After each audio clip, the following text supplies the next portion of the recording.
বন্ধু, হ্যাঁ আর মনে করলাম এই দুদিনকার মুনিশ খরচ নি আর 1 কেজি ইলিশ মাছ কিনে নেবো, তার হইল না দোস্ত। বন্ধু, মুরব্বীরা তো এমনি বলিনি যে কুকুরের বেটে গিভার জন্য হয় না।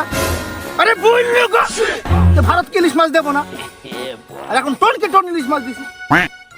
আসলে দোস্ত, আমাদের এই দেশের মানুষের মুখে এক কথা পাছায় এক কথা, আর কি বলবো।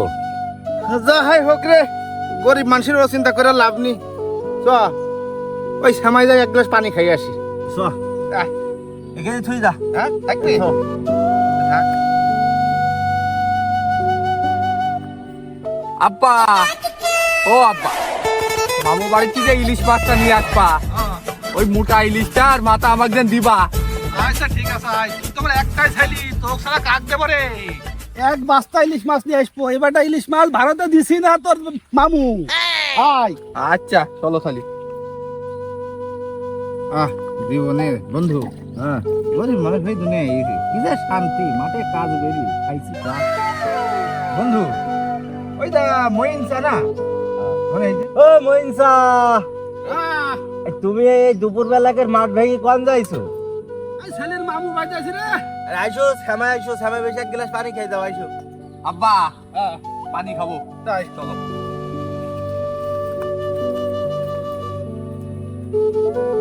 ওই আব্বা বয়। আচ্ছা বলতাম। তুমি এক গ্লাস পানি দাও, পানি খাই। হ্যাঁ পানি খাবো। খুব গরম পড়ছে বাপ।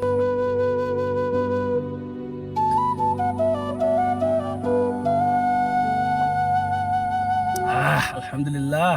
আব্বা আমাকে দাও। তেনে খা। তা বাবা সব কেমন আছো তোমরা?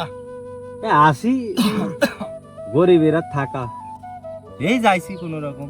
তা চাচা, হ্যাঁ এই রোদির মদি মাঠ ভাঙি ছেলির সাথে করি ব্যাগ হাতে করে কোন যাইছি? আমরা কুটুমির বউ ফোন দিয়ে হলো, দেখ খুব ইলিশ মাছ পাইছে। ছেলে শখ আছে যে আব্বা ইলিশ মাছ খাবো, তাই ইলিশ মাছ আনতে যাইছি। হ্যাঁ চাচা, হ্যাঁ তুমি কি শোনো নি? কি তুমি কি টিভির খবর টবর কিছু দেখো না? মানে বুঝলাম না। ইলিশ মাছ সব ভারতকে দিয়ে দিছে। এর কেমন কথা কিনা বললো? তোমার সে কুটুমরা দিয়ে দিছে, সব ভারতকে ইলিশ দিয়ে দিছে। কেন যে বললো যে আছে ইলিশ মাছ একটাও দেবে না, তাই বললো যা। তোমার কুটুমের কাছে শোনো। এই ফোনটা দেখে তোর মামু ফোন দে, ফোন দে। নাও আব্বা আর ফোন তোর দাও। মামু ফোন দে, ফোন দে। কথা বলো। কিসে? হ্যালো। আরে সালামের উত্তর তো পরে দেবো না, শুনলি? তুই যে কিছুক্ষণ আগে আমাকে বললি যে দুলা ভাই আইসু আইসাই ইলিশ মাছ নিয়ে যাও। আমি আমার এই ছেলে সাদাকের বস্তা নিয়ে আনছি ইলিশ মাছ নেওয়ার জন্য। হ্যাঁ, আর তুমি আইসি ওই তোর বনগাছ দিয়ে দিস ইলিশ মাছ। আর রাগ পুরোটা কি করবো শুনলি? ইন্ডিয়া নাকি ভারত বলে তাকে ইলিশ মাছ তুমি দিলি, তুমি কাঠছিন শুনে দিলি। আহ, কি হয় বনু হয়? ওই বন্দুক দেবে, এই বন্দুক দেবে কিনা? কি হয়েছে? ও,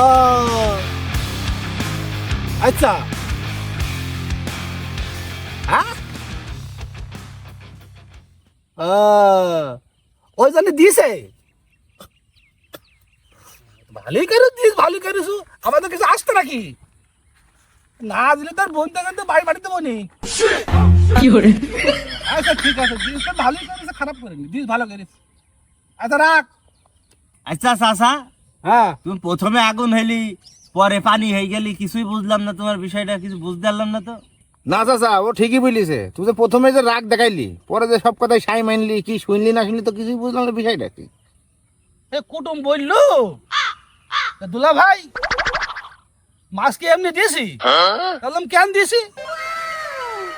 বললো যে ভারত নাকি বন্যা হলো, বন্যা, ওই বন্যার পানির সাথে নাকি ভারত সরকার ড্যাপ, ইউরিয়া, পটাশ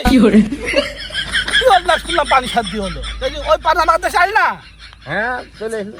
হ্যালো, ওই সে বন্যার পানি আইসে নাকি আমাদের দেশে ইলিশ মাছের ফলন বাইরে গেছে, তাই বলছে। সেই ফলন বাড়াবার বাইরেছে। এই জন্য সারের বাবদে 3 টন না 300 টন না কি বলে কটন 3000 টন। 3000 টন ইলিশ ওদের দিছে। মাছ আসতো আর এই ইলিশ মাছ অ্যাভেলেবল ইলিশ মাছ। ও সাথে দুলা ভাই বাজারে পাঠাও তোমার গ্রামে যারা যারা আছে 400 টাকা 300 টাকা কেজি বাবা আরে বাপ তো থাকো যাই নিয়ে ইলিশ মাছ নিয়ে না আবার বাজারে পয়সা দিয়ে যাইতে পারে আমার ছেলে বলা বা তাজা ইলিশ মাছ খাবো তাজা ইলিশ মাছ খাবো এসো, আব্বা, এসো। আমি ইলিশ খাবো কিন্তু। আসো চলো। আয় আয় আয় আয় এই শালা এই চাচা পুরাই উজবুক বুঝেছি। হ্যাঁ আমি তো কিছু বুঝতে পারলাম না তার কথা ইলিশে কেজি আগেই ছিল 2200 হ্যাঁ। 2400 হ্যাঁ এখন তো খাইতে পারিনি। আবার বললে দেবে না তাহলে কমবে হ্যাঁ। আর বসে 300-400 টাকা কেজি হবে। আরে আমাদের জাতীয় মাছ কি? আমি তো জাতীয় মাছ মনে করি পাঙাশ। আজকেও তোর ভাই থেকে 2 কেজি ওজনের পাঙাশ কিনলাম। আমাদের জাতীয় মাছ হলো পাঙাশ। জাতীয় মাছ কি? পাঙাশ পাঙাশ। তেলাপিয়া পাঙাশ তুই যে আজকে নিয়ে যাবো না, হ্যাঁ 6 কেজি পাঙাশ